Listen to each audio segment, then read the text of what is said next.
तुमच्याकडे मोबाईल आहे, आज लोक व्हॉट्सअप आणि टेक्स्ट मी मेसेज दोन उदाहरणं सांगतो, एक विलासरावांचं सांगतो, एक तुमचं सांगतो. म्हणजे इथे सांगतो म्हणजे कारण ते लोकांपर्यंत पोहोचणार आहे म्हणून सांगतो. रात्री का होईना उत्तर यायचं, त्याच्या बदल्यात काय केलं हे मला कळायचं, किंवा कोणालाही, म्हणजे मी अनेक माणसं, मी माझं म्हणतोय कारण मला माहिती आहे, डायरेक्ट मी फर्स्ट पर्सन आहे. एका माणसाच्या जीव धोक्यात होता, त्याला संरक्षणाची गरज होती आणि मी तुम्हाला मेसेज केला तेव्हा डीजी दीक्षित होते. त्या दीक्षितांचा फोन आला लगेच आणि नंतर देवेंद्र भारती आणि जावेद अहमद यांनी ते कोऑर्डिनेट करून व्यवस्था केली. सी, या गोष्टी काय व्यक्तिगत फायद्यासाठी किंवा माझं काय घरचं काम होतं अशातला भाग नाही. माझ्याकडे रेग्युलर मेसेज यायचे, कोणाचं माझं असं असं झालं नाही मी आत्महत्या करतो, मला प्रॉब्लेम आला मी आत्महत्या करतो, माझ्याकडे खायला नाही मी असं इतके वेगवेगळे मेसेज यायचे. मी कधी इग्नोर नाही केले. हा खोटा आहे खरा आहे नावही लिहिलेलं नसायचं. आपल्याला त्यावेळेस मुख्यमंत्री आणि गृहमंत्री असल्यामुळे व्यवस्था होती.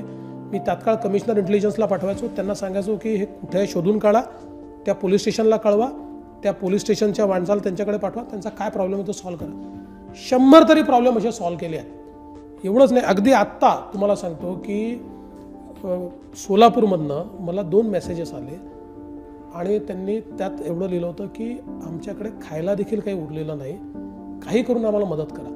मी तात्काळ आमच्या तिथले जे अध्यक्ष आहेत विक्रम, त्याला मेसेज केला, म्हटलं हे असं आहे, यांचा नंबरच आलेला आहे, नाव लिहिलं नाही आहे, तुम्ही त्या नंबरवर फोन करून त्यांच्या घरी जा, काय प्रॉब्लेम आहे सांगा. औरंगाबादची केस अशी झाली, औरंगाबादला देखील केलं. त्यामुळे शेवटी लोकांना तुमचा एक आधार वाटतो आणि आधार म्हणून ठीक आहे, 100% लोकांना सगळी मदत तुम्ही करू शकणार नाही, प्रयत्न तर करू शकाल, काही आधार तर देऊ शकाल, किमान मानसिक आधार तर देऊ शकाल आणि ग्राउंडवरची सिच्युएशन तर तुम्हाला समजेल.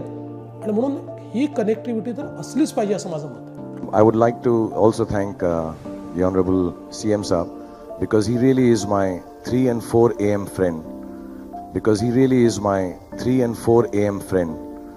Whenever I'm lonely, I don't call 100, I call Fadnavis Saab. Whenever I'm lonely, I don't call 100, I call Fadnavis Saab. Devendra Fadnavis साहेबांची एवढी ना की माझा रात्री 12-1ला जरी कॉल गेला तरी ते उचलणार. माझ्या आधी अपरोक्ष 100 लोकांनी सांगितलं असा एक नेता